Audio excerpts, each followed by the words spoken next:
Big pass இதே நல்லதான். அங்கே போயிட்டு புரணி பேசுறது, காஸ்ட்லி புரணி, டிஜிட்டல் புரணி. சம்பா விளைஞ்சு சாஞ்சு கிடக்கு, உம்பார் இல்லாமல் ஊர்க்குருவி திங்குது. நான் தான் இவன் வீட்டில் சட்டியை ஏந்திக்கிட்டு சமணத்தை போட்டுக்கிட்டு இருக்கேன்னா பக்கனே பேச வந்துட்டா. அறுத்த கைக்கு கை விளங்கி சுண்ணாம்பு தர மாட்டா, இவ பேசுறா பாரு. இந்த சண்டையை பார்த்ததுக்கு இந்த பிக் பாஸ் சண்டையும் சேம் திங், ரெண்டு ஒன்று தான், சேம் பிளட்டு, வேற இது ஒன்றும் கிடையாது. என்ன அது சேலை போட்டு எங்கள் அத்தையும் அப்பத்தான் சண்டை போடுவாங்க. இது ரெண்டு டவுசர் போட்டு ஜீன்ஸை போட்டு அந்த ஜீன்ஸை போட்டு அதையும் தொடக்கி நேரம் கிழிச்சு போட்டு சண்டை. இப்போ காய்கறி இருக்குன்னா வர்றா வர்றா வர்றா வர்றா வர்றா வர்றா வர்றா, திரும்பி பார்த்து தொலைடி, திரும்பி பார்த்து தொலை, வர்றா வர்றா. நீ செய்வாய்டி, நீ செய்வாய், நீ யார், நீ செய்வாய். அவளெல்லாம் விடக்கூடாது. அவளை அந்த கதாபாத்திரங்களோட போய் 5 கேரக்டர் ஒன்று நடிச்சா, இந்த தொலைக்காட்சி ஒன்று சொல்லும், இந்த தொலைக்காட்சி ஒன்று சொல்லும், அந்த தொலைக்காட்சி ஒன்று சொல்லும். எதிராக உண்மைன்னு நீங்கள் தலையை பிச்சுக்கிட்டு முடியை பிச்சுக்கிட்டு செவத்துல முட்டிக்கிட்டு பைத்தியமாயிருவீங்க. தீபாவளிக்கு வடை சுட பருப்பு இல்லை, பக்கத்து நாட்டில் கொஞ்சம் பருப்பு கொடுங்க பார்க்குற. நீ பெரிய மிருகம். நான் யார் தெரியுமாட? தொண்டர்கள் குவிந்தார்கள், மருத்துவர்கள் பார்த்தார்கள், வழக்கறிஞர்கள், ஐயோ அது நடவடிக்கை விட.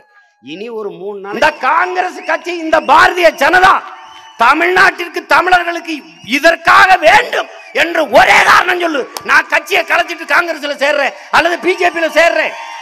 வீடு எப்படி கட்டுவாய்? நேத்து தான் வீடு கட்ட ஆரம்பிச்ச மாதிரி பல ஆயிரம் ஆண்டுகளாக தலைமுறையாக பரம்பரையாக வீடு கட்டி வாழ்றோம்டா. இப்படியே ஆத்து மணல் அள்ளி தின்று அப்படியே மலையை நொறுக்கி எம்சாண்டுன்னு எங்க பாட்டம் கட்டினா அப்படிதான் கட்டினானா? கோட்டை கட்டி ஆண்டோம். ஆத்து மணல் அள்ளி மலையை நொறுக்கிமா கட்டணும்? அப்படியா கட்டணும்? இது தமிழ்நாட்டு மக்களின் மணல் தேவைக்கு மட்டும்தான் அள்ளப்படுகிறதா? மனச்சான்றோட யாராவது பதிவு செய்ய முடியுமா? அருகில் இருக்கிற கேரளாவில் ஆற்றிலே மணல் அள்ள முடியுமா? ஆந்திராவிலே, கர்நாடகாவிலே? ஆனால் அங்கே எல்லாம் பாலாற்று மணல் கிடைக்கும், தாமிரபரணி மண் கிடைக்கும் என்றெல்லாம் எழுதி வைத்து விற்கப்படுகிறது. எப்படி? தடையின்றி அல்லலாம். இங்கே ஏன்? ஆட்சியாளனுடைய நிலம் அல்ல. ஏன் நான் துடிக்கணும்? இது என் தாயின் மடி, என் அன்னை பூமி. இந்த ஒரு நிலம் தான் எனக்கு இருக்குது. நீ மலையை நொறுக்கி கொண்டு போயிட்ட. பார்த்தீங்க படத்துல, இது ஒரு சின்ன துளி தான் பாருங்க. யார் உருவாக்குறது? இத்தனை தேவாலயங்கள், இவ்வளவு பள்ளிவாசல்கள், இவ்வளவு கோயில்கள், இதை யாருமே போதிக்கிறது இல்லை, சொல்லிக் கொடுக்கறது இல்லை. இயற்கையின் அரும்பெரும் கொடை. இதை அழித்து விட்டால் இந்த பூமி உங்களுக்கானதா இல்லை எனக்கானதா? இந்த உலகம் உங்களுடையதா? பல கோடிக்கணக்கான உயிர்களின் உடைமை, உயிர் சொத்து அது. நான் வாழ்ந்து விட்டு தீர்த்து விட்டு போக முடியாது இந்த பூமியை. வழி வழியே வருகிற அடுத்தடுத்த தலைமுறைகளுக்கு உடமையான ஒன்று. அதை அவனுக்கு விட்டுட்டு போகணும், ஒப்படைச்சிட்டு போகணும்.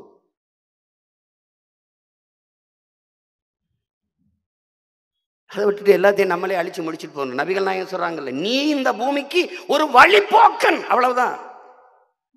அப்படியே வந்து பார்த்துட்டு போயிடணும். எதை பார்த்தாலும் பணமாகவும் காசாகவும் உங்களால் எப்படிடா பார்க்க முடியுது? எப்படி பார்க்க முடியுது? எப்படி பார்க்க முடியுது? எப்படி பார்க்குது? ஒரு அறம் சார்ந்த மனித சிந்தனையா இது? சொல்லுங்க சொல்லுங்க. மலை அப்படின்னு மலையை பார்த்தா அப்படி பார்த்துட்டு, மலை இயற்கையின் அரும்பெரும் கொடை. என் தாயின் முளைமார்பில் பால் போல இந்த பூமி தாயின் மலைமார்பிலிருந்து எனக்கு அருவி, அருவியிலிருந்து ஆறு, ஆறிலிருந்து நீர், நீரிலிருந்து சோறு, சோறிலிருந்து வயிறு, வயிறிலிருந்து உயிர். அதுதான் வாழ்க்கை அப்படின்னு ஏன் சிந்தனை வரல உனக்கு? அப்படியே வரல. மரம், மரம் உயிர் காற்று, ஆக்சிஜன் உயிர் காற்று. மரம் மழை, மரம் நிழல், மரம் பறவை பட்சிகளின் கூடு, அவர்களின் வீடு. மரம் பூமியின் வரம், அதை வளர்ப்பதே மனித அறம். அப்படி ஏன் உனக்கு சிந்தனை வரல? மலை எம் சாண்டு, மலை வெட்டு, நொறுக்கு, கற்குவாரி, கிரஸ்ஸர் போடு, காசு பணம் துட்டு. மரம் வெட்டு, காசு பணம் துட்டு.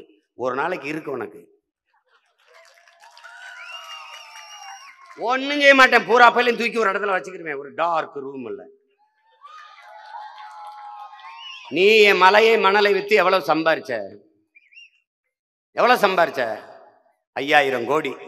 இந்த 5000 கோடி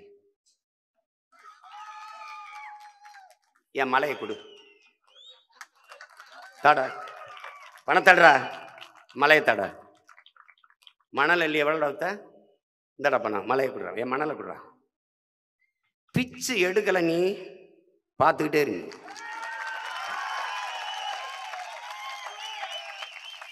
புதைக்கும் போது உங்களை பணத்தை போட்டு எவனும் புதைக்கல, நெத்தியில் இருக்க பொட்டு காசையும் எடுத்துட்டு தாண்டா புதைக்கிறான். பைத்தியக்கார பயில்களா, எவனுமே புதைக்கிறது இல்லை. இப்படி ஒரு ஈன கூட்டம் உருவாகி போயிடுச்சு. இதை நம்பி ஓட்ட போட்டு தண்ணி வரல, மழையே இல்லை, உனக்கு உனக்கு இதயமே கிடையாது, கருணையே கிடையாது, நீ அரக்கன் கூட கிடையாது, நீ அற்பன்.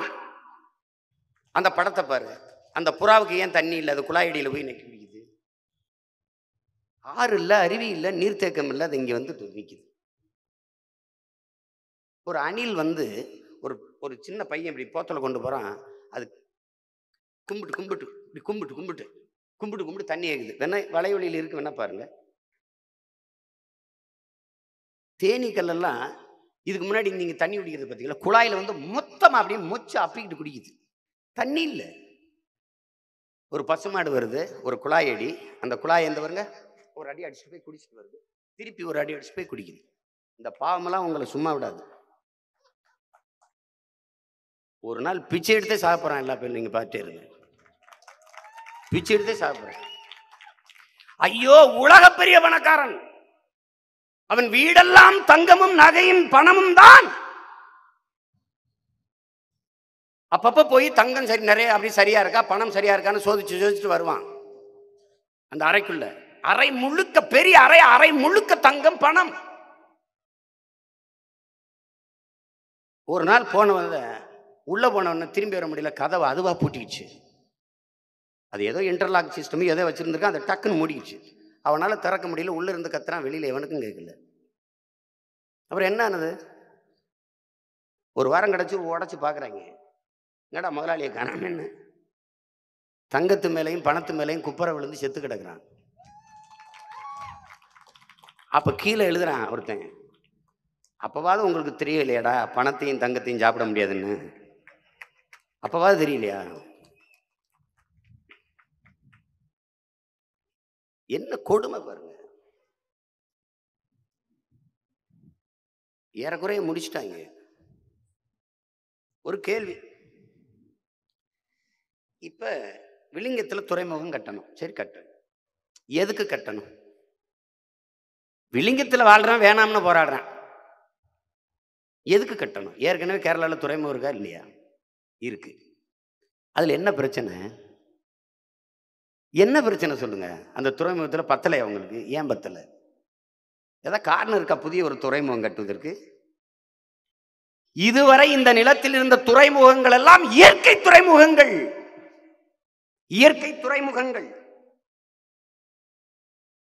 கடலுக்கோ அங்கு வாழுகிற உயிரினங்களுக்கோ எந்த சேதாரமும் இல்லாமல் அமைந்த இயற்கை துறைமுகங்கள்.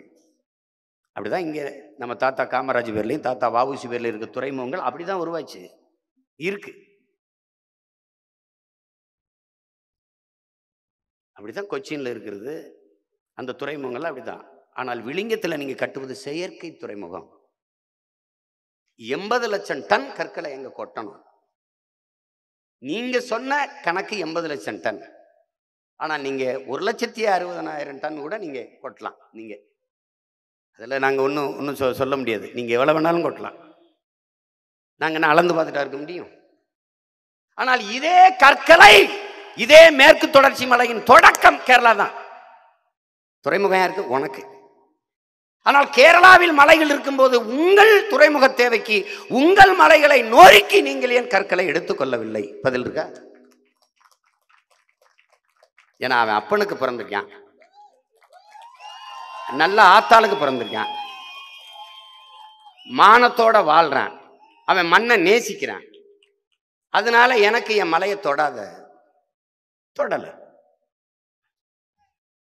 ஆனா இங்க இருக்கிறவன், அவனுக்கு மழை போனா கவலை என்ன, மண் போனா கவலை என்ன, நீர் போனா கவலை என்ன, காற்று நஞ்சானா என்ன, நீர் நஞ்சானா என்ன, எது போனாலும் பரவாயில்ல, பணம். ஏன்னா அவன் நிலம் இல்லை. அவன் நிலம் இல்லை. என் அம்மா செத்தால் நான் உளமாற அழுவேன், ஆனால் இவர்கள் ஒப்புக்கழுவார்கள். அதை உணர்ந்து கொள்ளணும். அவர்கள் வெட்ட விடவில்லை. ஏன் தேசிய நெடுஞ்சாலை 8 வழிச்சாலை 4 வழிச்சாலை 10 வழிச்சாலை எல்லாம் கேரளாவில் இல்லை? ஏன் இல்லை? எங்க அண்ணன் ஒருத்தர் பினராயி விஜயன்ட்ட போய், அண்ணாச்சி நீங்க என்னாச்சு இந்த 4 ways எல்லாம் போடல? அதெல்லாம் ஏய் ஆள் வரும், காட்டெல்லாம் வெட்டும், ரோட்டை போடும், டோல்கட்டை போட்டு ஜனத்திட்ட காசை பிடுங்கும். எனக்கு ஈரோடு காணும், ஈரோடு காணும். இருக்கிறத வச்சு நிறைவா வாழுவோம். நீ கேரளா வந்தா தானே இருக்க, யாராவது 10-15 நிமிஷத்தில் போயிடுவா. உள்ள போ, ஒரு சீமக்கல் வேற மரத்தை காட்டு, ஒரே ஒரு சீம கருவேலை மரம், ஒரு கண்ணு காட்டு, பொட்டல் காட்டு, எம்டி லேண்ட் காட்டு பார்ப்போம். பொட்டலாக இருந்தால் அது மேய்ச்சல் நிலமாக இருக்கும். அங்கே ஆடோ மாடோ மேய்ஞ்சிட்டு இருக்கும். இன்னும் சின்ன குட்டை இருக்கும், அதில் நீர்த்தேக்கம் இருக்கும், கொக்கு நாரை இதெல்லாம் மீன் பிடிச்சி சாப்பிட்டுட்டு இருக்கும். மற்றபடி என்ன இருக்கும்? அடர்ந்த காடுகள் தான், மரங்கள் தான், மரங்கள் தான் இருக்கும். அதன் தொடர்ச்சியாக கன்னியாகுமரியில் மரங்கள் இருக்கு. ஒரு வீடுன்னா மா, பலா, வாழை, தென்னை, இந்த மரங்கள் இருக்கிறத நம்ம பார்க்க முடியுது. கேரளாவில் எல்லா வீட்லையும் இது இருக்கு. இங்க எப்படி இருக்கா? 4 கார் இருக்கு, 5 கார் இருக்கு, 5 மரம் இருக்கா? இல்லை. விளைநிலங்களை எல்லாம் அழித்து பெரிய வீடை கட்டி மொட்டை மாடியில் தோட்டம் போடுகிற மேதைகள் இங்கேதான். அது மாடியை கூட்டி கொண்டு போய் பாருங்க, ஃப்ரெஷ் கத்திரிக்காய், fresh potato, fresh tomato, fresh chilli, அப்படியே தள்ளி மாடியிலிருந்து இவங்கள வச்சுக்கிட்டு என்ன பண்ணுவீங்க? சரிடா கத்திரிக்காய் வெண்டைக்காய் நெல்லுங்கடா விளையும், கரும்பங்கடா விளையும், வாழையங்கடா விளையும். இதை மொட்டை மாடியில் வாழை மரம் போட்டு தென்னை மரம் போட்டு போயிடுவியா? இந்த பாவிகளை வச்சுக்கிட்டு நீ என்ன பண்ணுவ சொல்லு? அவனுக்கு இருக்கிற அறிவு உனக்கு ஏன் இல்லை? உனக்கு ஏன் இல்லை? கேட்டா ஏற்றுமதி இறக்குமதி செய்ய போறோம். பெருமக்களே இங்க வாங்க, எதை ஏற்றுமதி செய்வீர்கள்? Please tell me. எதை ஏற்றுமதி செய்வீர்கள்? ப்ளீஸ். No answer. காரணம் என்ன? ஏற்றுமதி செய்வார்கள். என் நிலத்தின் வளத்தை எல்லாம் சுரண்டி ஏற்றுமதி செய்வார்கள், இறக்குமதி செய்வார்கள். வெங்காயம், பருப்பை இறக்குமதி செய்வார்கள். இவ்வளவு பெரிய நிலம் வளம் கொண்ட ஒரு நாடு. உலகத்தில் பல நாடுகளில் பருவநிலை மழையா கொட்டும், வெயிலா அடிக்கும், பனியா பெய்யும். ஆனால் எல்லா பருவநிலைகளும் சமமாக சீராக இருக்கிற ஒரு நிலப்பரப்பு இதுதான். வளமிக்க நிலம், அளப்பெரிய மனித ஆற்றல். ஆனால் அற்ப வெங்காயத்தை கூட விளைய வைத்து தன் நாட்டுக்குடிகளுக்கு தர முடியலை இந்த வெங்காயங்களாலே. ஆனால் எங்க கையேந்தி இறக்குமதி? எகிப்து. அது யாரு? பாலைவன நாடு, டெசர்ட். அவன் என்ன பண்றான்? அப்படியே பொக்களினத்தை வச்சு மணல் இருக்குல்ல, அந்த மண் இருக்குல்ல பாலைவனத்தில், அந்த மண்ணை தள்ளிடுறான், இங்கிட்டு இங்கிட்டு இங்கிட்டு இங்கிட்டு தள்ளிடுறான். என்ன பண்றான்? இங்க இருந்து மண்ணை கப்பல்ல கொண்டு போறான். நம்ம மண்ணை கொண்டு போய் கீழே பாலித்தீன் சீட்டை விரிச்சிடறான். பாலித்தீன் சீட்டை வச்சுட்டு அது மேல இங்கிருந்து கொண்டு வர மண்ணை கொட்டி அவன் வெங்காயத்தை விளைவிச்சு இந்த வெங்காயத்துக்கு ஏற்றுமதி செய்யறான். இவ்வளவு பெரிய வளத்தை வைத்துக்கொண்டு வெங்காயத்தை இறக்குமதி செய்து என்ன பண்றீங்க? வெங்காயத்தை இம்போர்ட் பண்ணிக்கிறோம். தீபாவளிக்கு வடை சுட பருப்பு இல்லை, பக்கத்து நாட்டில் கொஞ்சம் பருப்பு கொடுங்க. இவங்களை வச்சுட்டு என்ன பண்ணுவீங்க? என்ன செய்வீர்கள் சொல்லுங்க? எப்படிப்பட்ட மேதைகள் தெரியும்ல? நீங்க தம்பி சீலன் பேசும்போது கவனிச்சிருப்பீங்க, தம்பி ஹிம்லர்லாம் பேசுனது கேட்டு. நீங்க வளங்களில் என் அன்பு சொந்தங்களே, தீர்ந்து விடுகிற வளம், தீர்ந்து விடாத வளம் ரெண்டு இருக்கு. சூழியலுக்கு இயற்கைக்கு பாதிப்பு வராத தொழிற்சாலைகள் வள பயன்பாடு இருக்கு. சூழியலை இயற்கையை கெடுக்கிற அழிக்கிற தொழிற்சாலைகள்லாம் இருக்கு. இப்ப உதாரணமா நமக்கு மின்சாரம் தேவை. அந்த மின்சாரத்தை அனல் மின்சாரம், அணு உலை மின்சாரம், நிலக்கரி மின்சாரத்தில் தான் எடுக்க முடியுமா? மாற்று வழி இருக்கா? இருக்கு. நிலக்கரி என்பது பூமிக்கு கீழே இருக்கிற நிலக்கரி. அது எப்படி வந்துச்சு? பல ஆயிரம் ஆண்டுகளுக்கு முன்பு பூமிக்குள் புதைந்த மரம், செடி, கொடி, இலை, தழைகள் எல்லாம் மக்கி மண்ணோடு மண்ணை அப்படி புதைந்து வெப்பத்தாலும் அழுத்தத்தாலும் கரியா மாறிடுது. அதான் நிலக்கரி. அப்ப பல ஆயிரம் ஆண்டுகளுக்கு முன்பு பூமியில் புதைந்தது என்றால் பல ஆயிரம் ஆண்டுகளுக்கு முன்பு இந்த தமிழ்குடி இனக்குடிகள் வாழ்ந்து ஒரு நிலநடுக்கத்திலேயோ அல்லது பேரழிவிலேயோ சுனாமி போல பேரழிவிலையோ பூமிக்குள்ள புதைஞ்சிருக்கான். அதான் கீழடியில் தோண்டும் போது 2500 ஆண்டுக்கு முன்னாடி தமிழன் வாழ்ந்திருக்கிறான்ங்கிறதுக்கு சான்று வருது பாருங்க. அப்படி அந்த தோண்டும் போது நிலக்கரி கிடைக்குது.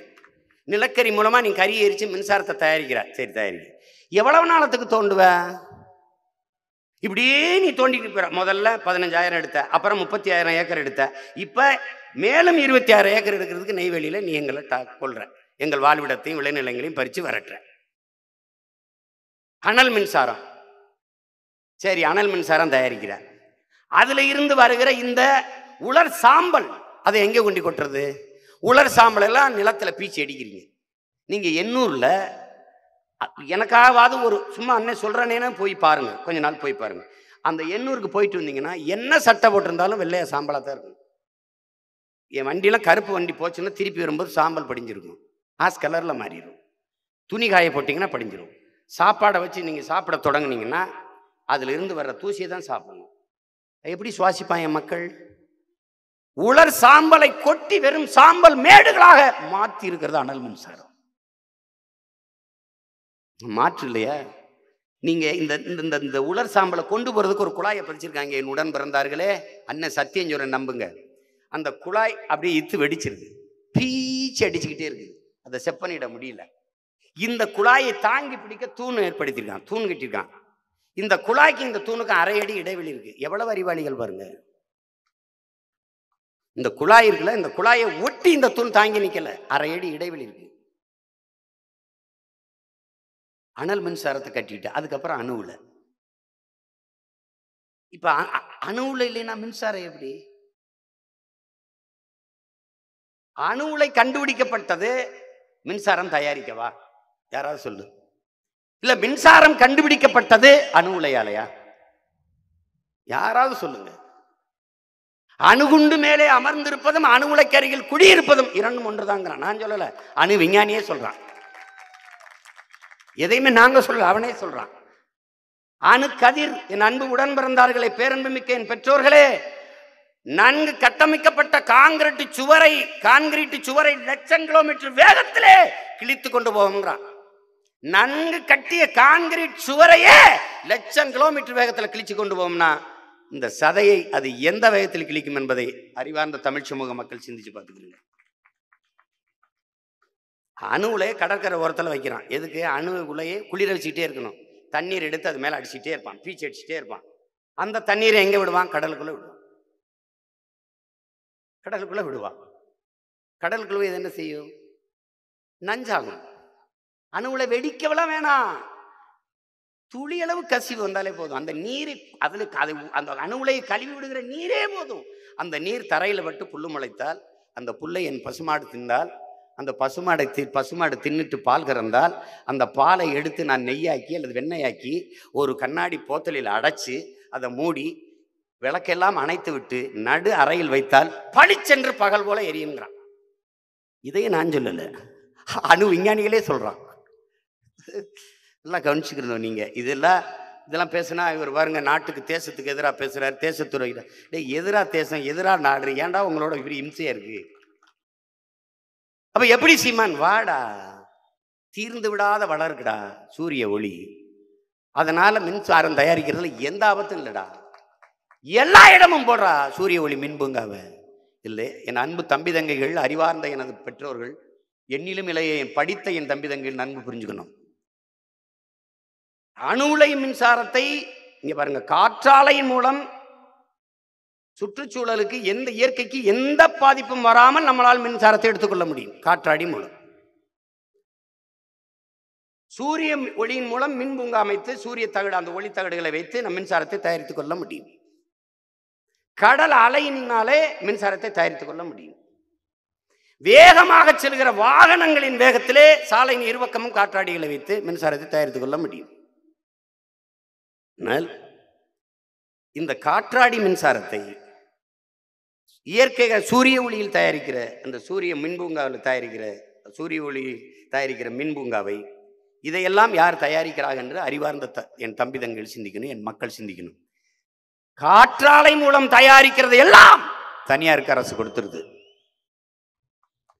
சூரிய ஒளியின் மூலம் பெற மின்தகடை பொறுத்து இந்த சூரிய ஒளியின் மூலம் மின்சார தயாரிக்க தகடுகளை பொறுத்தின மின்பூங்காக்களை எல்லாம் அதானி போன்ற பெரும் முதலாளிகளுக்கும் மற்ற முதலாளிகளுக்கும் கொடுத்துருது. ஆனா அதற்கான நிலத்தை அரசை எடுத்து கொடுத்துருது. இயற்கைக்கு எந்த பாதிப்பும் வராத மின் உற்பத்திகளை தனியாருக்கு கொடுத்துட்டு நாட்டையும் மக்களையும் நிலத்தையும் வளத்தையும் காற்றையும் நீரையும் நாசமாக்குகிற அணு உலை, அனல் மின்சாரம், நிலக்கரி, இது எல்லாவற்றையும் அரசு வைத்திருக்கிறது. எப்படின்னு நீங்க சிந்திச்சு பார்த்துக்கிறீங்க. ஏன் இந்த சூரிய ஒளியின் மின் பூங்காவை அரசு செய்யல?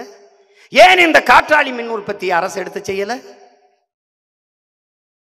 அறிவை வளர்க்கும் கல்வியை தனியாருக்கு கொடுத்து விட்டு, உயிரை காக்கும் மருத்துவத்தை தனியாருக்கு கொடுத்து விட்டு, உயிராகாராம இருக்கிற நீர் விற்பனையை தனியாருக்கு கொடுத்து விட்டு, அக்கோஃபனோ கிண்லே எந்தெந்த நாயை விற்கிறான்னு தெரியல, அப்பளோ ஏதோ விற்கிறான். அது சுத்திகரிக்கப்பட்டதா அது என்னன்னு தெரியல. பல பேர் மினரல் இந்த உற்பத்தி செய்கிற அதில் வேலை செய்கிற என் தம்பிகள் சொல்கிறான், குடிக்கவே கூடாதுங்கிறான். அது தாகம் நிறுத்தும். ஆனால் தண்ணீரால் மனித உடலுக்கு வரக்கூடிய திறன், ஆற்றல் அது கிடைக்குமா? சக்தி கிடைக்குமா? கிடைக்கும். அது இல்லை, அதை கொண்டு போறான். தண்ணிக்குள் இருக்கிற மினரலை கொண்டு விற்பதற்கு பேர் தான் மினரல் வாட்டர். நீங்க நல்லா கவனிச்சுக்கோங்க.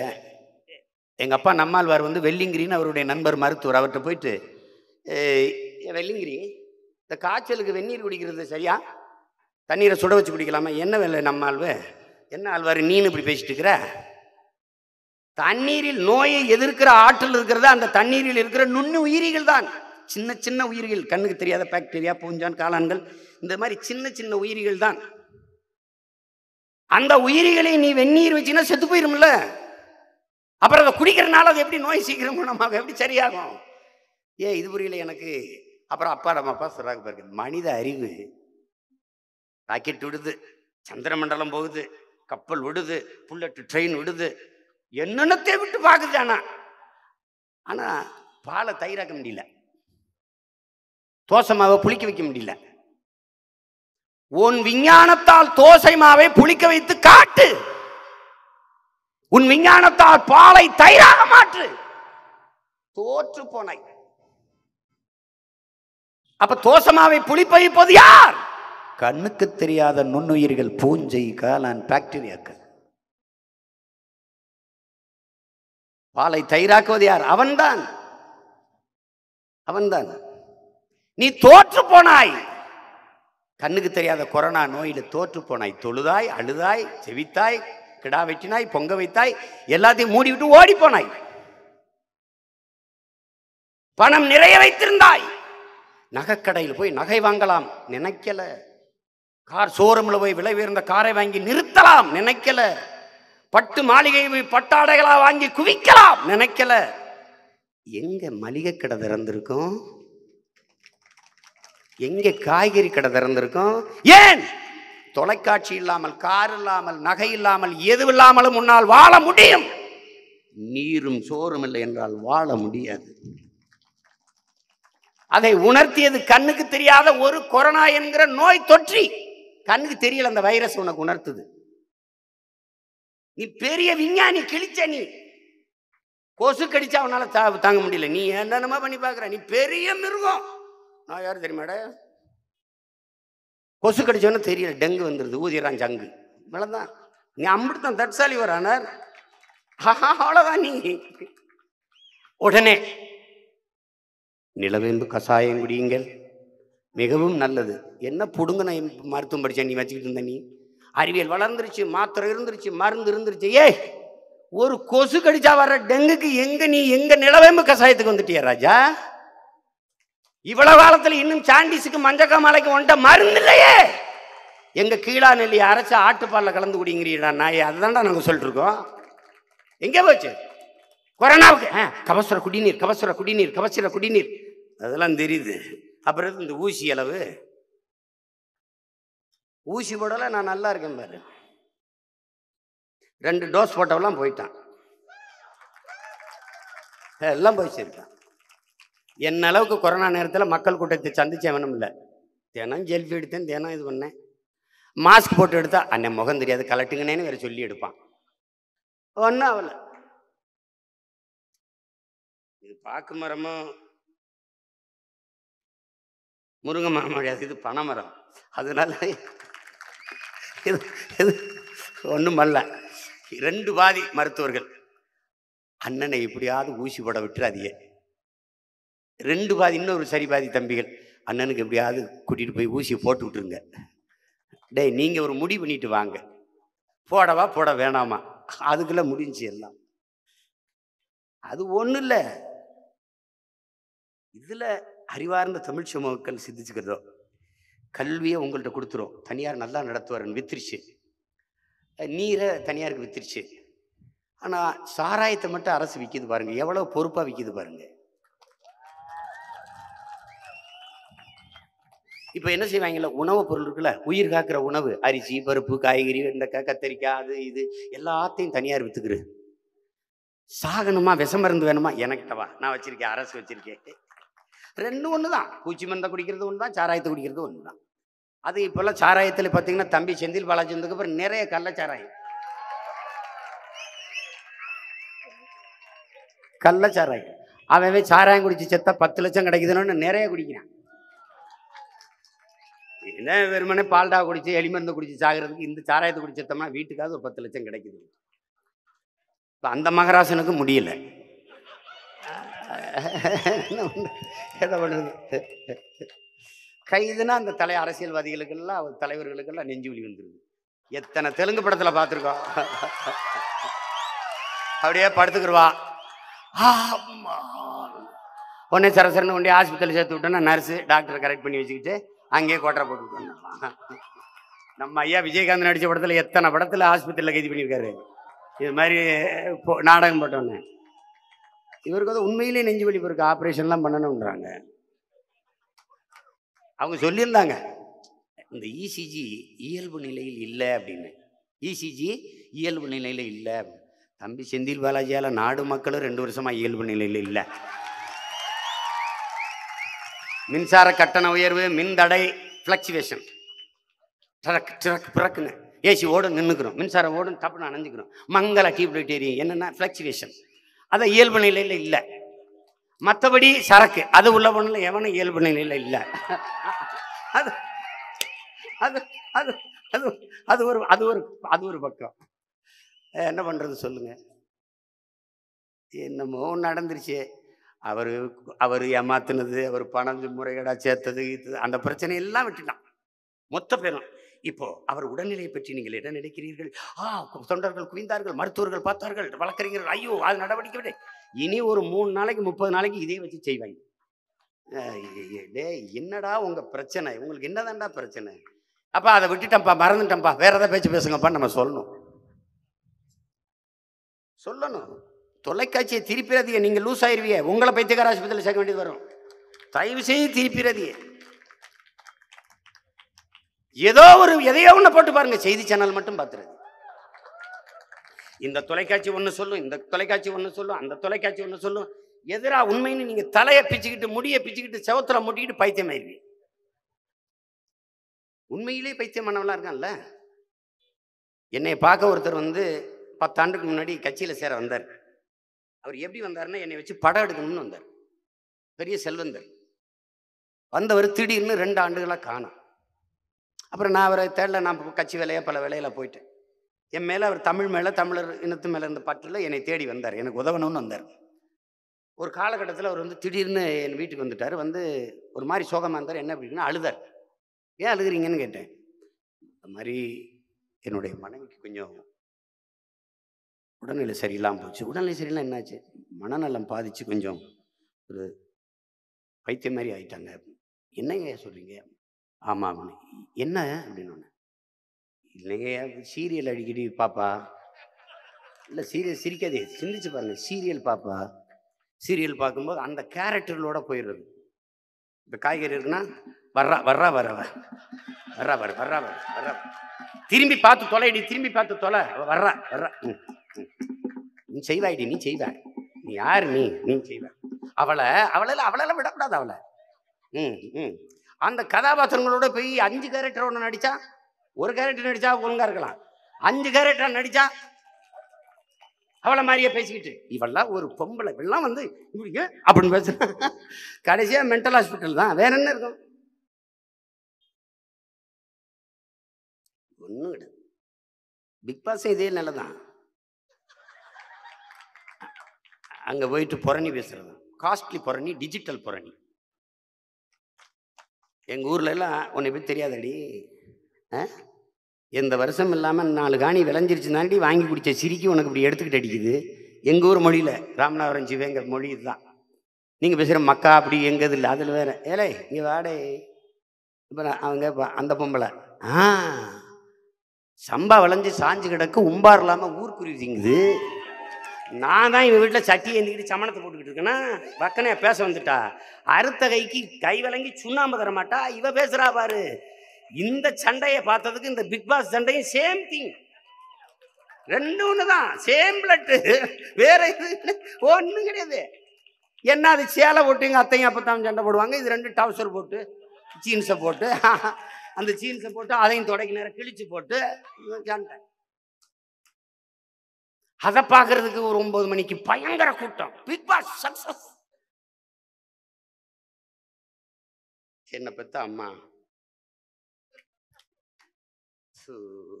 ஏதோ ஒரு தவறு நடந்துருச்சு. ஒன்றும் நான் இந்த இனக்கூட்டத்தில் பிறந்தது தப்பா இருக்கணும், இல்லை இவங்கெல்லாம் என்னோட பிறந்தது தப்பா இருக்கணும். ஏதோ ஒரு தப்பு நடந்துருச்சு. சரி, ஏதாவது பரிகாரம் தேடிட்டு போவோம். சும்மா போறதுக்கு, சாதாரணமாக செத்து போறதுக்கு சத்தம் போட்டாலும் செத்து போவோம். மழை போயிருச்சுரா, டே காடு போயிருச்சுரா. இப்போ நாங்கள்லாம் எங்களுக்கு சொல்கிறோம்ல, எங்கள் முன்ன தேர், எங்கள் தாத்தா போகிறான்னா, அவன் போகிறான்னா, அப்படி நாளைக்கு ஒரு நாள் என் பிள்ளை வந்து எங்கள் தாத்தா போகிறான்னாரு, எங்கள் பெரியப்பா போகிறான்னாரு, சித்தப்பா கத்துனாருன்னு சொல்லும்ல, அதுக்காவது கத்தி செத்து போவோம். திருந்துனா திருந்தட்டும், இல்லைன்னா போகட்டும். காங்கிரஸுக்கே போடு, சோனியா காந்தி உங்கள் பெரியம்மா, உங்கள் சின்னத்தா மக, ராகுல் காந்தி உங்கள் பங்காளி, உங்கள் சின்னத்தம்மையன் பெரியத்தம்மையன், போடு போடு, எங்களையெல்லாம் தூக்கி தெருவில் போடு. கொஞ்ச நாள் கழிச்சு நேரம் சுடுகாட்டில் போடு, போடு போட்டு போ. அவனுக்கு ஓட்டை போடு, எங்களுக்கு தூக்கி சுடுகாட்டில் போடு. வேற என்ன பண்ண போற? என்ன பண்ணுவ நீ? மனச்சான்று உள்ள நீ, படித்தவன் அறிஞன் என்னோட வாதிடு. காங்கிரஸ் பிஜேபி தமிழ்நாட்டுக்கு அல்லது இந்திய நாட்டுக்கு எதற்கு ஒரு தடவை தர்க்கம் பண்ணி என்னை வென்று காட்டு. நீ நல்ல அறிவாளி, நீ எந்த இடத்துக்கு கூப்பிடிய நான் வந்து நிக்கிறேன். நான் கூட வேணாம், நான் வேணாம், என் தம்பி தங்கச்சிகளோட நின்று நீ வென்று காட்டு. இந்த காங்கிரஸ் கட்சி, இந்த பாரதிய ஜனதா தமிழ்நாட்டிற்கு, தமிழர்களுக்கு இதற்காக வேண்டும் என்று ஒரே காரணம் சொல்லு. நான் கட்சியை கலைச்சிட்டு காங்கிரஸ்ல சேர்றேன் அல்லது பிஜேபியில சேர்றேன். ஒரு காரணம், ஒரு காரணம். கச்சத்தீவை எடுத்து திமிரோடு எந்த ஆய்வும் இல்லாம, எந்த விவாதம் இல்லாம எடுத்து கொடுத்தது இந்திரா காந்தி. கச்சத்தீவு இந்தியாவுடையதா? என்னோடது. என் தாய் நிலப்பரப்பு, என் பாட்டன் சேதுபதி, என் பாட்டனுடைய சொந்த சொத்து. இந்திரா காந்தி அரசாட்சிக்கு வந்த பிறகு மன்னர் மானிய ஒழிப்பில் அதை அரசுரிமையாக்கி கொண்டீர்கள். உங்களுடைய பாதுகாப்புக்காக எங்களை பலியிட்டீர்கள், தமிழர்களை அடமானம் வைத்தீர்கள். எங்களுடைய எதிர்கால வாழ்க்கை பாதுகாப்பு பற்றி கவலைப்படாமல் இலங்கையோடு நட்பாக இருக்க வேண்டும். பக்கத்தில் பாகிஸ்தான், இங்கிட்டு சீனா இருக்கு, அதனால் ஆபத்து வரக்கூடாது. சிங்களர்கள் இலங்கை நாட்டின் நட்பு தேவை என்று அவனுக்கு பரிசாக எடுத்து என் சொத்தை எடுத்து கொடுத்தவர்கள் இந்த காங்கிரஸ்காரர்கள். அதனால் இன்னைக்கு இந்திய கடலுக்குள் 840 பேர் செத்து விழுந்தவன் என் சித்தப்பன் பெரியப்பன், என் மாமன் மைத்துனன், என் அண்ணன் தம்பி. ஒரு பொம்பளை தாலி எடுத்ததுக்கு 1,00,000 பேரை கொல்ல முடியும்னா 840 பேர் எங்க குடும்பத்தில் தாலி எடுத்ததுக்கு நாங்கள் எத்தனை பேரை கொல்றது? அதை பற்றி கவலை இருக்கா? உனக்கு ஒரு வருத்தம் தெரிவிச்சிருப்பியா? கச்சத்தீவை திருப்பி எடுனா அது கொடுத்தது இன்னும் கொப்பமிட்டு சொத்த அது திருப்பி எடுக்க வேண்டும் என்கிற பேச்சுக்கு இடமில்லை. உச்சநீதிமன்றத்தில் பதில் மனு தாக்கல். இவங்க வந்து கடல் தாமரை மாநாடு போடுவான், கச்சத்தீவு மீட்பு மாநாடு போட மாட்டான். யாரு? இந்த பஜனை கோஷ்டியை தான் இவங்க வந்து போடுவாங்க கடல் தாமரை மாநாடு. சரி, அதை போடு, அங்கிட்டு போ, அங்கிட்டு காயுது கருவாடு, அங்கிட்டு போ, இங்கிட்டு போ. நீ கச்சத்தீவை மீட்க வேண்டும் வழக்கு பாரதிய ஜனதா ஆட்சிக்கு வந்துருச்சு. பதில் மனு தாக்கல் செய்து கொடுத்ததுதான், திருப்பி எடுக்க வேண்டும், பேச்சுக்க இடமில்லை. அதனாலதான் நான் சொல்றேன், ரெண்டு பேரும் சம தராசில் வைத்து நிற்க வேண்டிய நம் எதிரிகள். அங்கு விளங்கணும். காங்கிரஸ் இனத்தை கொன்ற எதிரி, பாரதிய ஜனதா மானுட குலத்தின் எதிரி. காங்கிரஸ் நம் இனத்தின் எதிரி, அவன் மனித குலத்தின் எதிரி. ஏன் மனித குலத்தின் எதிரி? ஏன் எதிரி? அவன் ஒரு கோட்பாடு வச்சிருக்கான். ஏன் குடிசையில் இருக்கிறான், ஏன் சோத்துக்கொழி இல்லாம இப்படி பிச்சை எடுக்கிறான், என்னையா குளிர நடிங்க கிடக்கிறான், மேலே போட்டுக்கிற உடை இல்லையா, என்னையா இவன் இப்படி இருக்கான் அப்படின்னா, அவன் கர்மா, அவ வாங்கி வந்து வரோம், அவ ஃபேக்ட், அவ விதி. இப்படி பேசுறவனை தூக்கி போட்டு ஒரு மிதி. ஆமா, அவர்கள் சொன்னார்கள் நாங்கள் பிரமணின் தலையிலிருந்து பிறந்தவர்கள், எங்களுக்கு சிந்திக்க வசதியாக இருக்கிறது என்று. நான் சொன்னேன், நான் அதே பிரமணின் காலிலிருந்து பிறந்தவன், அதனால் உங்களை மிதிக்க வசதியாக இருக்கிறது. என்ன இது? என்னடா எத்தனை காலத்துக்கு அந்த பீலா புருடா கதைகளையும் நாங்கள் நம்பிட்டு தெரியுது. உலகத்துக்கு அறிவை கடன் கொடுத்த ஒரு இனம் இன்னும் இதை நம்பிக்கிட்டால இது. அவன் மாநில குலத்தின் எதிரி. இங்க வராத கும்பிடாதேம்பா, தீட்டும்பா, தொட்டா தீட்டு, அதை பார்த்தா தீட்டு, இதை தொடாது. மனித குலத்தின் எதிரி. ஒரு நிர்மலா சீதாராமன்ட்ட ஒரு பொறுப்பு மிக்க ஒரு நிதியமைச்சர் போய் கேட்குறான், ஒரு உள்கட்டமைப்பு இருக்கா? கொரோனா நேரத்தில் இடப்பெயர முடியல, கர்ப்பிணி பெண் நடந்தே வர முடியாமல் அப்படியே பிரசவமாகி செத்துருது குழந்தை. இருக்கு காட்சி. இறந்த குழந்தைய தோல்ல தூக்கிட்டே போறாங்க. சுமை, பசி. ஒரு இடப்பெயருக்கு ஒன்றும் இல்லை, வசதி பண்ணல. இவ்வளோ பெரிய நாட்டில் 75 ஆண்டுகள் ஆயிடுச்சு சுதந்திரமாகி. கேட்டால் டிஜிட்டல், அது எங்கிட்டு இருக்குன்னு தெரியல. அந்த அம்மாட்ட இப்படி பண்ணிட்டீங்களே, இப்படி 100 கிலோமீட்டர் 200 கிலோமீட்டர் 300 கிலோமீட்டர் மக்கள் இப்படி பசியோடு நடக்கிற விலையை நிறுத்திட்டீங்கன்னா என்ன சொல்லலாம்? அவர்கள் துயரத்தில், அவர்கள் வேதனையில் அரசு பங்கெடுக்குது. உங்களுக்கு இருக்கிற வலி எங்களுக்கும் இருக்குது. இது ஒரு எதிர்பாராத ஒரு பேரிடர் சூழலாயிடுச்சு, நம்ம எல்லாரும் சேர்ந்து இதை சமாளிப்போம், அவர்களுக்கு ஆறுதலாக இருப்போம், முடிஞ்ச வரை உதவியாக இருப்போம்னு ஒரு ஆறுதல் மொழி கூட சொல்லாமல், ஏன் அவ்வளவு கடினமாக இருந்தால் அவங்களோட நீங்களும் போய் பெட்டி வாங்கிட்டு கூட போங்களேங்க, அவங்களோட போய் பெட்டியை தூக்கிட்டு நீங்களும் கூட நடந்து போங்களேன். இதுதான் மனித குலத்துக்கு எதிரான சிந்தனை. அப்புறம் வெங்காய விலை இப்படி ஏறி போயிடுச்சு. அதே நிதியமைச்சர் பாராளுமன்றத்தில் பதில், நான் வெங்காயம் சாப்பிட்றதில்ல, எனக்கு அதை பற்றி கவலை இல்லை. இங்கிருந்து ஒருத்தன், தமிழ்நாட்டிலிருந்து ஒருத்தன் தலைவடிச்ச பையன், நீ மாட்டுக்கறியோட தான் சாப்பிட்றதில்ல, அதனால அதை நாங்கள் சாப்பிட்டா உனக்கு என்ன கவலை? வெங்காயம் நீ சாப்பிட்றதில்ல, நாங்கள் சாப்பிட்றதுக்கு விலையேறினா உனக்கு கவலை இல்லைன்னா, நீ மாட்டுக்கறி கூட தான் நீ சாப்பிட்றதில்ல, நான் சாப்பிட்டா உனக்கு என்ன பிரச்சனை? இந்த மனித குலத்தின் எதிரி. ஒரு கோயில்ல ஆசிஃபான்னு ஒரு பொண்ணை காஷ்மீர்ல 8 வயது பிள்ளைய ஒரு வாரத்துக்கு மேல வைத்து 22 பேர் வன்புணர்வு செய்து கொலை செய்கிறான். 8 வயது பிள்ளை கையை உடைச்சு, காலை உடைச்சு, அங்கங்க இருந்தவனை எல்லாம் வர வச்சு வன்புணர்வு. 8 வயது குழந்தைய கொண்டு விட்டான். இவன் சிந்தனை என்னவா இருக்கும் நீங்க நினைக்கிறீங்க? அதனாலதான் அவன் மனித குலத்துக்கே எதிரிடாங்க. அவங்க அப்பா சொன்னதை நீங்க கேளுங்க, இந்த நிலத்தில் எல்லா இடத்திலையும் தேடுனேன், எல்லா இடத்திலையும் என் அன்பு மகள் ஆசிஃபாவை நான் தேடுனேன், அந்த கோயிலுக்குள்ள மட்டும் தேடல. கோயிலுக்குள்ள வச்சு வன்புணர்வு செஞ்சு கொண்டு விட்டான்.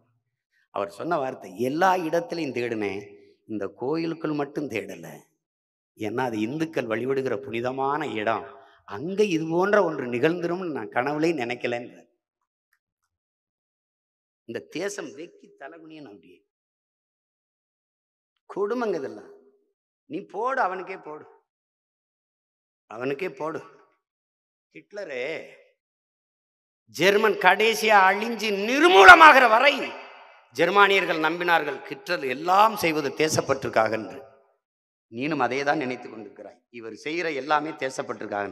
ஒரு நாள் தேசமே இல்லாத நீ தெருவில் நிற்கும் போது நினைப்பாய், ஒருத்தன் இதே கன்னியாகுமரியில் இந்த நாகராஜ திடல்ல நின்று நாகர்கோயில்ல பேசினான், அன்னைக்கே சொன்னான் என்று நினைவுக்கு வரும். அன்னைக்கு அண்ணான்னு கத்துனா இருந்தா அவன் முன்னால் வர்றேன், இல்லைன்னு நீனும் மண்ணா போ நானும் மண்ணா போ. That's all your honour. அது ஒரு அறிஞன் சொல்றான், இந்த மனிதன் ஒரு பைத்தியக்கார கூட்டம். கண்ணுக்கு தெரியாத கடவுளை வழிபடுவான், கண்ணுக்கு தெரிகிற கடவுள் இயற்கையை அழிப்பான்.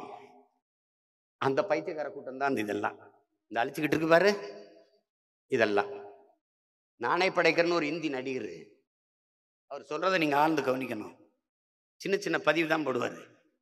சீக்கியர் பிரதமராக இருந்து ஒரு இஸ்லாமியர் ஜனாதிபதியாக இருந்தபோது நாடும் மக்களும் அமைதியாகவும் பாதுகாப்பாகவும் இருந்தார்களே, இப்போது ஏன் அப்படி இல்லை? அது காரணம் சொல்றாரு, அவர்கள் படித்தவர்கள், அறிவாளிகள் என்று. இப்போ என்ன நடக்குதுன்னு பார்த்துக்க. அதே நானே படைக்கிற சொல்றாரு, இந்த கோழி கசாப் கடையில் இருக்கிற கோழி மாதிரி இருக்கிறார்கள் இந்த நாட்டு மக்கள்.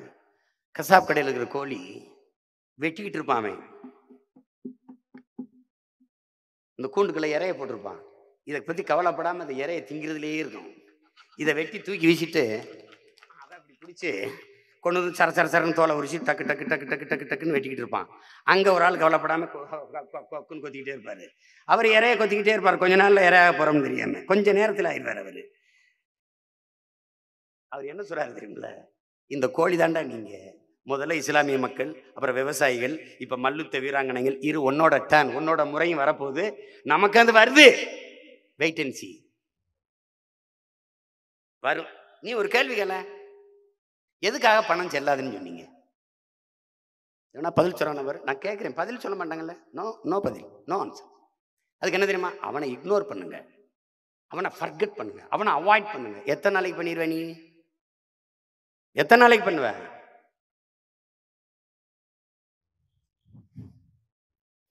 அதெல்லாம் சாத்தியம் இல்லை. எதுக்காக பணம் செல்லாதுன்றாரு? தீவிரவாதத்தை ஒழிக்கணும் என்றார்கள், ஒழிந்து விட்டதா? ஊழல் லஞ்சத்தை ஒழிப்போம் என்றார்கள், ஒழித்து விட்டார்களா? இப்ப செந்தில் பாலாஜிக்கு என்ன பிரச்சனைன்னா, அதிமுக ஆட்சியில நடந்த ஊழல். அங்க எப்போ? அம்மையார் ஜெயலலிதா காலத்தில் தான் அவர் மந்திரி, எடப்பாடி ஐயா காலத்தில் அவர் அமைச்சர் இல்லை, இப்போது திமுக ஆட்சியில் மந்திரி. ஜெயலலிதா அம்மையார் இறந்தவள் நாளாச்சு. ஜெயலலிதா அம்மையார் ஆட்சி காலத்தில் நடந்த ஊழலுக்கு இப்ப ரைடு.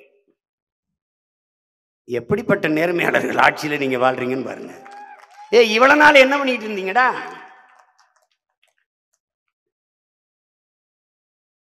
கொடுமையானவங்க, ஏமாத்த நல்லா கத்து. தமிழர்களுக்கு இப்போ ஒரு வார்த்தை பிடிச்சிட்டாங்க, தமிழர் ஒருவர் பிரதமராக வாய்ப்பு இருக்கு. எப்ப? எந்த பக்கம்? எந்த பக்கம்? பிரதமராக வாய்ப்பு இருக்கு, வரவேற்கிறோம். 2024 வருகிற பாராளுமன்ற தேர்தலில் ஒரு தமிழர் இந்திய நாட்டின் பிரதம வேட்பாளர் என்று அறிவிங்கள் பெருமக்களே. வணங்கி வரவேற்கிறோம். நாங்கள் எல்லாம் கூட ஓட்டு போடுவோம். யாரு? எங்கள் அண்ணன் பொன் ராதாகிருஷ்ணனா? எங்க அம்மா தமிழிசையா? அன்பு தம்பி அண்ணாமலையா? சொல்லுங்க பாப்போம். வாயிலிய பேசி பேசி எங்களை மஞ்ச குளிச்சிட்டீங்கன்னா ஏமாத்தி வெங்கெல்லாம் மாறி 2 கோடிக்கு பேருக்கு வேலை. என்ன வேலை? கடைசியா சொல்றாங்க, வறுமை போகணும்னா நீ வேலை வேலை இல்லைன்னா என்ன பக்கடா வீன்றான். அவர் தான் சொல்றாரு. ஏன்னா அவர் டீ வித்தாரு. பக்கடா தானே டீ குடிப்பான்ல, பக்கடா திங்கும்போது டீ அவரை நல்லா போகும். ஐயோ, டீ வித்தவன் பக்கடா வித்தவன்ட்ட பதவியை கொடுத்துட்டு நம்ம படுற பாடு அப்பா அப்பா பெரியது. ஒரு அறிவுரை தான் உங்களுக்கு நான் சொல்லுவேன். இந்த நாட்டில் பைத்தியக்கார பூரா உயர்ந்த பதவியில் இருக்கான். அதனால ஒன்று இருக்கு, நீங்களும் பைத்தியம் ஆயிருங்க, நானும் பைத்தியம் ஆயிடுறேன். நமக்கெல்லாம் உயர்ந்த பதவி காத்திருக்கு. எவனது அறிவு இருக்கிற ஜீவரை செய்யலாங்க. 1000 ரூபாயை ஒழிச்சிட்டு 2000 ரூபாய் கொண்டாந்த. இப்போ 2000 ரூபாயை ஒழிச்சிட்டு 2000 ரூபாயும் செல்லாதுன்னா நான் என்ன பண்றது சொல்லு?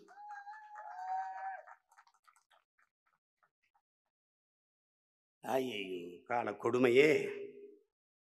இவங்களை எங்கே ஒண்டி தொலைக்கிறதுன்னு தெரியல. அதை வச்சு ஒன்றும் பண்ண முடியாது. இப்போ புதுசு புதுசாக ஏதோ வருது, ரொம்ப தமிழ் தமிழ்னு பேசுகிறாங்க. கொஞ்சம் கவனமாக இருங்க. மணிப்பூர் போனார் நம்ம ஐயா வெந்தாடி வெந்தர். நம்ம ஐயா போயிட்டு சட்டத்தின் ஆட்சி நடக்கும், சட்டத்தின் ஆட்சி நடக்கும்னாரு. இறங்கி வந்தார், ஒரு வாரத்தில் பெரிய கலவரம்.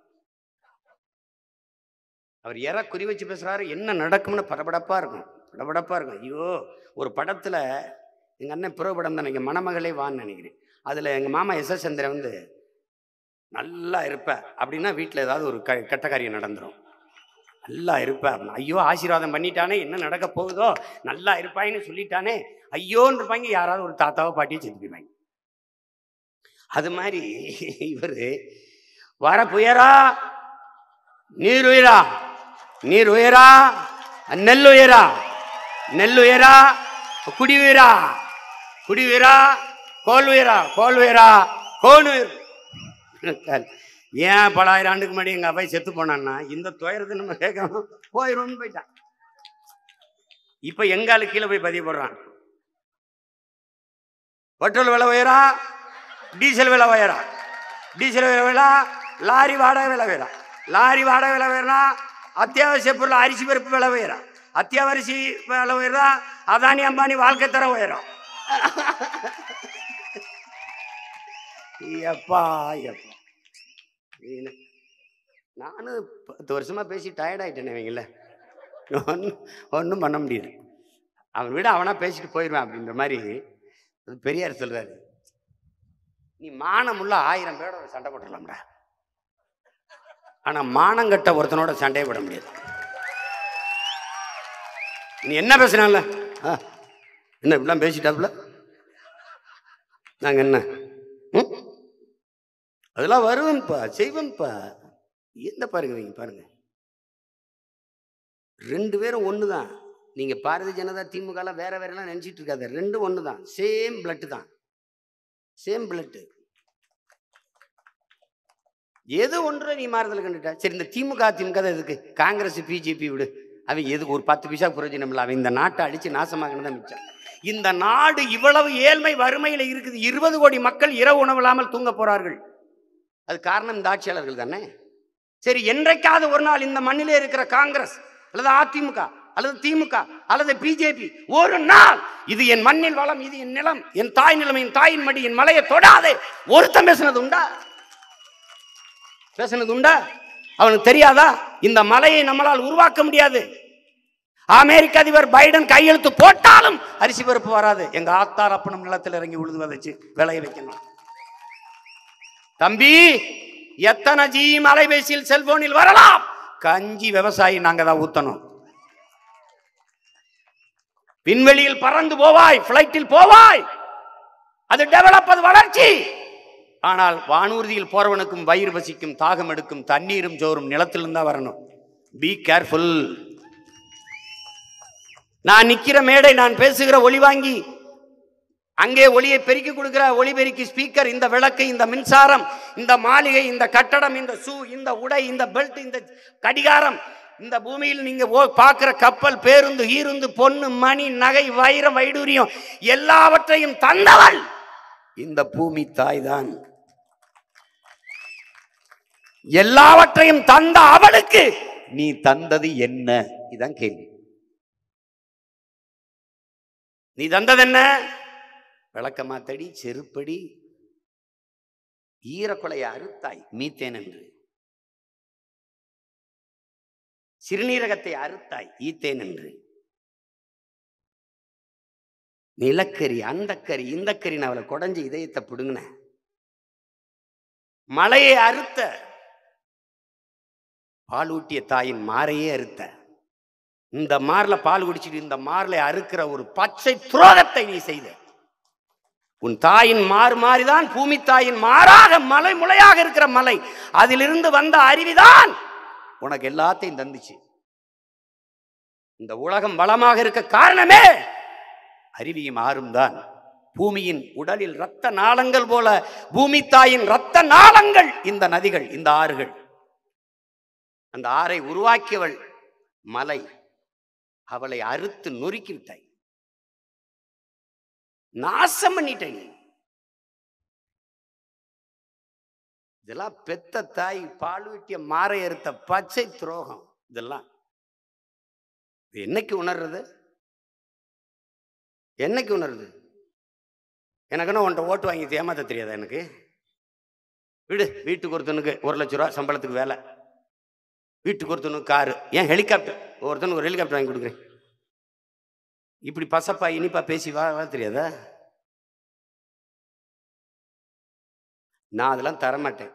இலவசம்லாம் கிடையாது. நோ இலவசம், நோ ஃப்ரீ ஸ்கீம். நான் பஸ் கட்டணம் ஃப்ரீ, பஸ் கட்டணம் இலவசம் கிடையாது. கல்வி இலவசம், பஸ் காசு கொடுத்துப்போ. இப்ப இலவசமா தானே இருக்கு, இருக்கு தரமா இருக்கா? மனோ தங்கராஜ் மகன் படிப்பார் அரசு கல்லூரியில. நாகர்கோவில் சட்டமன்ற உறுப்பினர் மகன் படிப்பான அரசு கல்லூரியில், அரசு பள்ளியில். பேரம்பேத்தி படிக்குமா? படிக்காது. நான் வந்தா படிக்கும். ஏன்? சட்டம். முதலமைச்சர், அமைச்சர், சட்டமன்ற உறுப்பினர், பாராளுமன்ற உறுப்பினர், அது அரசு அதிகாரிகள் எவராக இருந்தாலும் அவர் பிள்ளைகள் அரசு பள்ளி கல்லூரியில் தான் படிக்கணும். அப்ப என்ன தானா தரவே இருந்துடும். உடம்பு முடியல, அமைச்சருக்கு முடியல, செந்தில் பாலாஜிக்கு உடனே போனீங்க, ஸ்டான்லிக்கு போனீங்க, அப்புறம் அதுக்கு காவிரிக்கு போறீங்க, அங்கே படுக்க வேண்டியதானே? ஏன்னா அங்கே குவாலிட்டி இல்லை, ஏன்னா சீக்கிரம் அனுப்பிடுவாங்க. அப்போ தனியார்கிட்ட போகணும். நான் வந்தால் என்ன நடக்கும்? எவனுக்கு முடியலனாலும் இங்கே தான் போய் படுத்து வைத்தியம் பார்க்கணும். சட்டம் இல்லை, மீறி நீ தனியார்கிட்ட தான் போய் படுப்பேன்னா படுத்துக்க, பதவி கிடையாது, வெளியேறி. அரசு பணியில் இருக்கியா, பணி நீக்கம், வெளியில போ, வெளியில போ, வேற வேலையை பாரு. சட்டம் வருதா இல்லையான்னு மட்டும் பாரு. என்ன முதலீடு இப்படித்தான் ஊரா காமராஜ் போய் சிங்கப்பூர் மலேசியாவில் கையேந்திட்டு இருந்தார. 14,000 பள்ளிக்கூடம் கட்டி படிக்க வச்சிருக்காரு. 14,000 பள்ளிக்கூடம், எண்ணற்ற தொழிற்சாலைகள், நிறைய அணைக்கட்டுகள், நீர்த்தேக்கங்கள், போக கனவுலும் நினைக்க முடியாத மலை இடுக்கள் எல்லாம் பாதை. இத்தனையும் போட்டவன் இவ்வளவு கோடி மக்கள் கிடையாது, இவ்வளவு வருவாய் பெருக்கம் கிடையாது. அவன் சாராய் வித்த காசில் இதையெல்லாம் சாதிக்கவில்லை. என் அன்பு மக்களே, ஒரு தலைவன் என் நாட்டுக்கு மக்களுக்கும் சேவை செய்ய வேண்டும் என்று நினைத்தான், செய்து முடித்தான். அன்று தாத்தன் செய்தான், நாளை அவன் பேரன் செய்வேன். அவ்வளவுதான். நம்புனா நம்பு, போட்டா போடு, போடலைன்னா போ. எங்க தாத்தா பட்டுக்கோட்டை பாடினபடி, காலமறிந்து கூவும் சேவல் கணக்காய் கூவும் நிறுத்தாது. அது கூடையை தூக்கி கவுத்து போட்டாலும் கூவுடாங்கிறான். நீ எனக்கு போட்டாலும் போடலைனாலும் நான் கூவுவேன். என்ன, நான் தரையில் நின்று கூவுறேன், உனக்கு சரியா கேட்கல, கூரை மேலே ஏறி கூவணும். ஒரு நாள் கூரை மேலே ஏறி கூவுறேன் பாரு.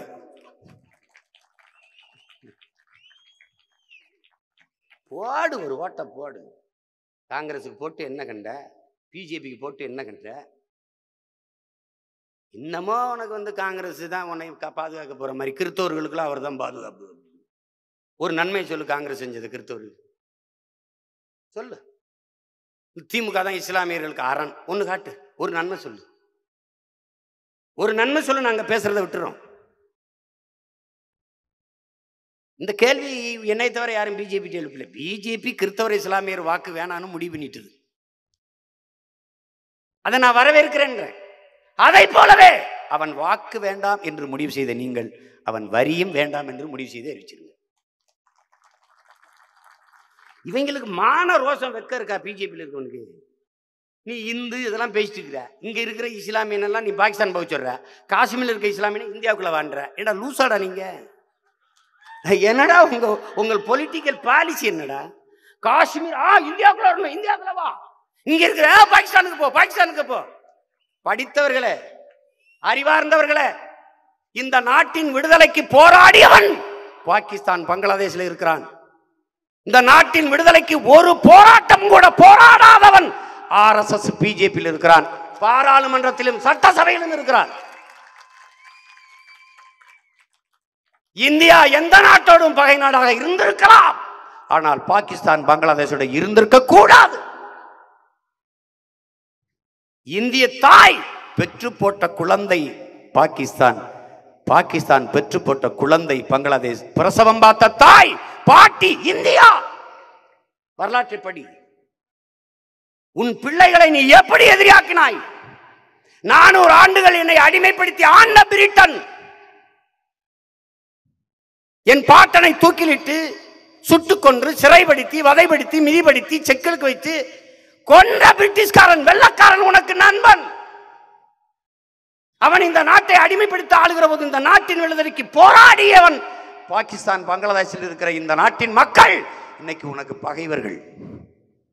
IPL போட்டியிலே வெள்ளக்காரன் ஆடுகிறான், ஆப்பிரிக்கன் ஆடுகிறான். ஆனால் பாகிஸ்தான் பங்களாதேஷில் இருந்த IPL அணியிலே ஒரு வீரன் கிடையாது. என்ன கொடுமை! பாரதிய ஜனதாவில் இருக்கிற அல்லது RSS இருக்கிற ஒரு தலைவர்கள் சொல்லுங்கள், நீங்கள் இந்த நாட்டின் விடுதலைக்கு போராடிய ஒரு போராட்டம், தேசப்பற்றை வெக்கம் இல்லாமல் பேசுகிறீர்கள். தேசம் என்னது? பாரத நாடே பைந்தமிழர் நாடு. இந்திய நாடு என் நாடு. அம்பேத்கர் எழுதிய அரசியல் சாதனத்தை நீங்கள் நம்புவதாக இருந்தால் அவர் சொல்லுகிற இந்த வார்த்தையும் நீங்க நம்பணும். இந்த நிலப்பரப்பு முழுதும் பரவி வாழ்ந்தவர்கள், தமிழை தாய்மொழியாக கொண்ட நாகர்கள். என்னுடைய மூதாதைகளின் மொழி கூட தமிழ்தான் என்று ஆனால் அம்பேத்கர் சொல்வதை நீங்கள் ஏற்கிறீர்களா, எதிர்க்கிறீர்களா?